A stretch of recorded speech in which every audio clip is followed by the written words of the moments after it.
Bonjour, je suis Michel de Mission Cerveau Nord. Dans notre nouvelle série intitulée Peuples autochtones œuvrant dans le domaine des STIM, nous avons parlé à 5 personnes pour en apprendre davantage sur leur point de vue unique au sujet de leur carrière en sciences, technologie, génie et mathématiques. Aujourd'hui, Christina, qui est membre de Mission Cerveau Nord, parle avec Adrian Riives, qui est d'Edmonton, en Alberta, et présentement candidat au doctorat à l'Institut Polytechnique de Rensselaer, dans l'État de New York. Et voici comment la conversation s'est déroulée. Can you tell us a little bit about yourself and where you're from? So my name is Adrian Riives. I am from Edmonton, Alberta, Canada. I grew up there, but now I'm living in the US doing my PhD in chemistry. My dad is half Ojibwe, and my mom is mostly German. I'm kind of a mix myself. I'm from Edmonton, Alberta, but I moved to Seattle when I was 4. Moved to California when I was 14. Lived in Philadelphia for a bit. Now I live in Albany, New York. My dad is from White River, Ontario. My mom is from Saskatoon, Saskatchewan. What are some things that you pursue outside of science?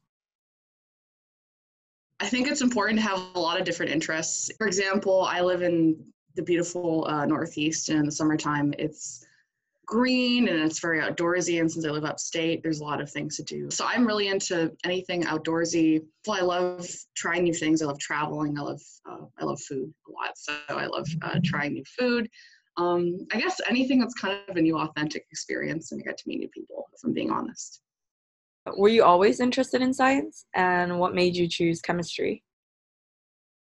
It's funny, like if I was younger, I never would have thought I'd be doing science or anything like that. Like I never thought I was like smart enough or whatever, because there's always been kind of this like stereotypical older male, in a lab coat that we think of as science. And I don't think that science necessarily today is at all like that. But I've always loved like nature. And then in high school, I did chemistry and biology and physics, and honestly, the traditional courses you take in high school. And I just had a real knack for chemistry. I liked chemistry a bit, pretty much. How has your cultural identity impacted your career path?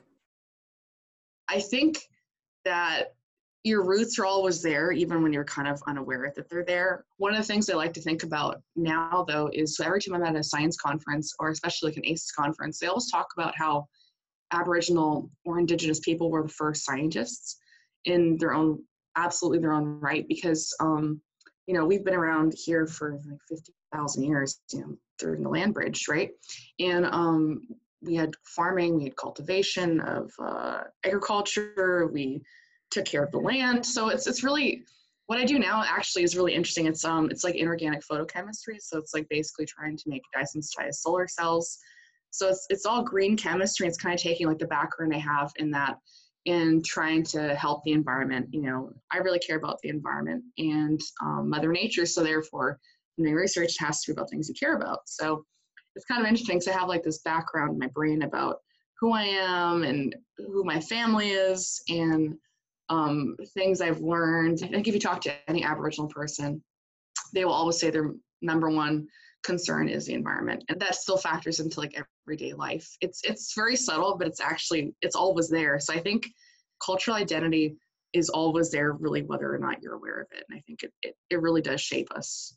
It's a long answer, but I mean, I'm still honestly answering it myself. As you get older and you start understanding things about yourself more and your life and who you are. I mean, honestly, I'm still figuring that out myself. What is one of the most fun things about working or studying in science?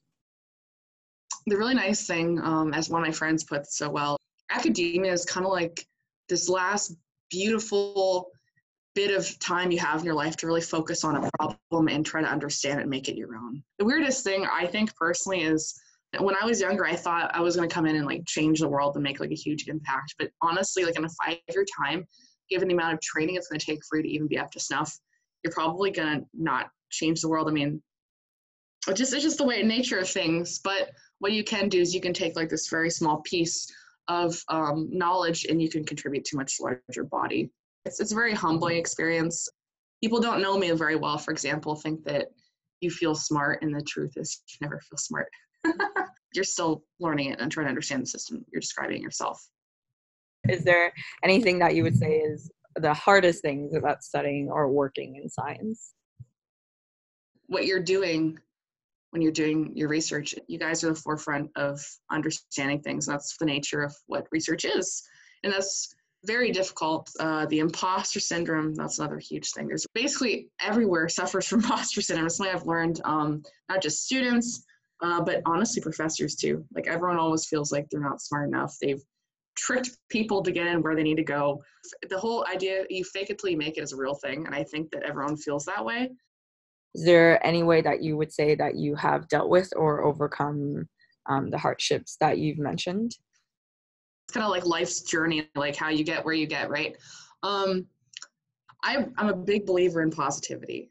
There's been times in my life where I've not been so positive, and I can tell you that I think positivity and like self-love and giving yourself credit where credit's due. Like if you finish an exam and you did well on it, or you finish finals, and taking a break and telling yourself you did a good job.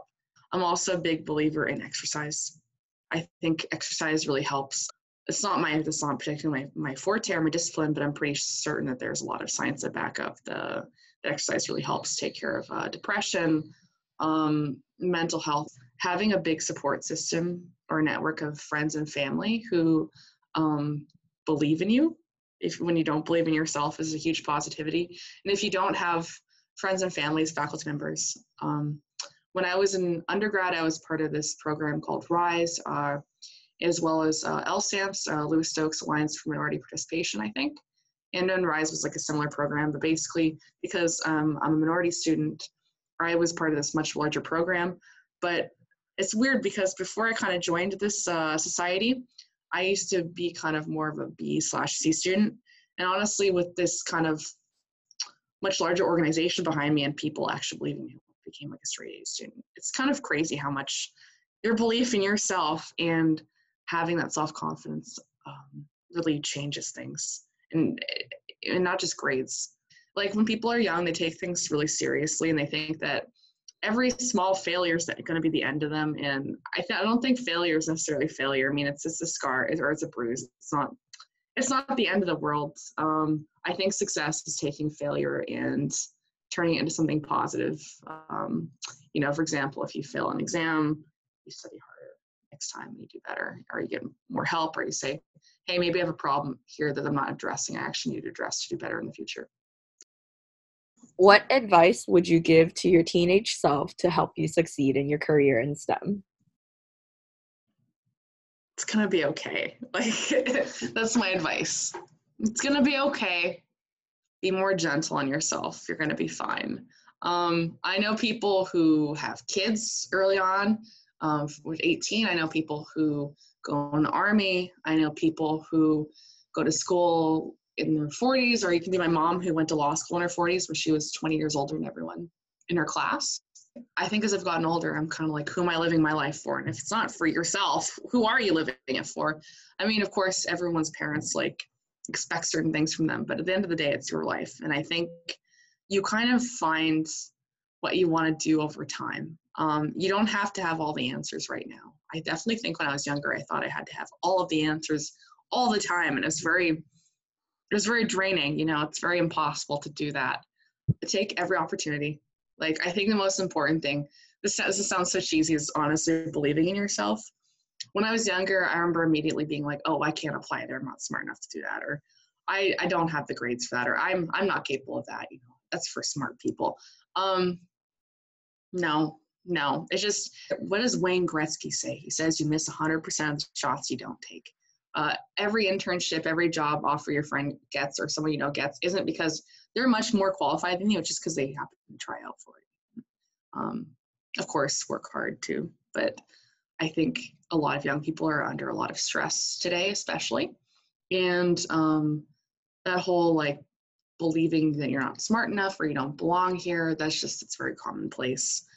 And especially with globalization and higher competition for jobs, I say go for it. That's my thing. Go for it, believe in yourself, and try new things. Life is finite. Go for it. Young people are hilarious. I think every small failure is going to be the end of them. Because I've been that person. That's why I can laugh at it. Because I've literally been that person.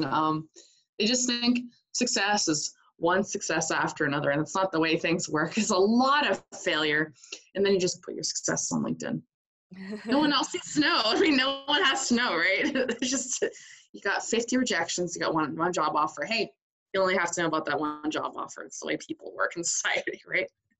I don't have like a lot of answers, but I do think a lot of them are just based off of going through something difficult. Like, everyone has difficulties in their life, then kind of moving past, being like, you know what?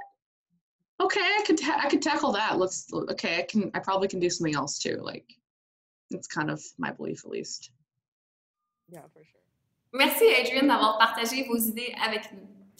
Restez à l'écoute pour notre prochaine entrevue avec les Autochtones œuvrant dans le domaine des STIM.